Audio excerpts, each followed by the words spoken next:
něco mého nového videa z Postalu. A bude to let's play český o Postalu 2. A už to mám trochu rozehraný, ale ukážeme si, co v té hře prostě všechno dá dělat. Počkejte. No, už jsem zdravil, už jsem zapomněl, ale nějaký zbraně u sebe máme. God, what's that awful stench? Did someone slaughter a goat in here? Prostě No, můžeme. seriously. Ne, nelaguj. Prostě můžeme useknout hlavu. Nelaguj se. Kurva, co jsem řekl? Ne, brokolníky na mě nepůjdeš.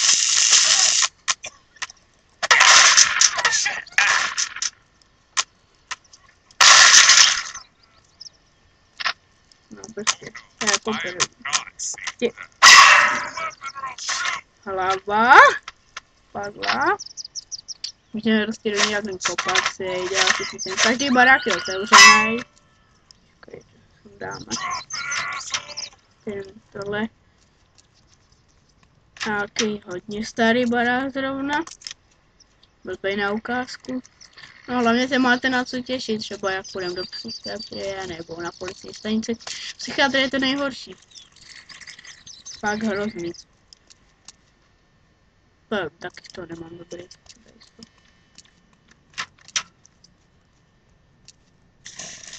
No, to je ten blbý pocit právě, ty zvuky. Ty nesnáším.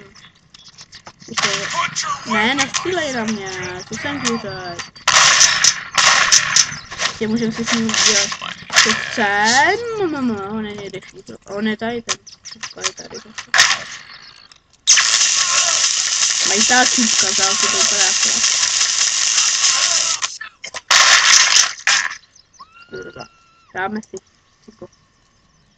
This can't be good for me, but I feel great. No nic. Vidíme se u dalšího videa. Kde už začneme dělat úkoly, tohle byla taková fakt mini ukázka hry. A tady jste se měli asi těšit, tak první mise je fakt lehká. To je taková, děláme tenhle věc. Je hotová první mise, ale můžeme se těšit na další. Tak se mějte. Ulezeme dalšího. Ulezeme do města, to jsem nečekal. Až nám to uložilo, protože jsem to neukládal v příštím díle už půjdeme na vodní misi. No tak se zatím mějte a That's the ticket. čus.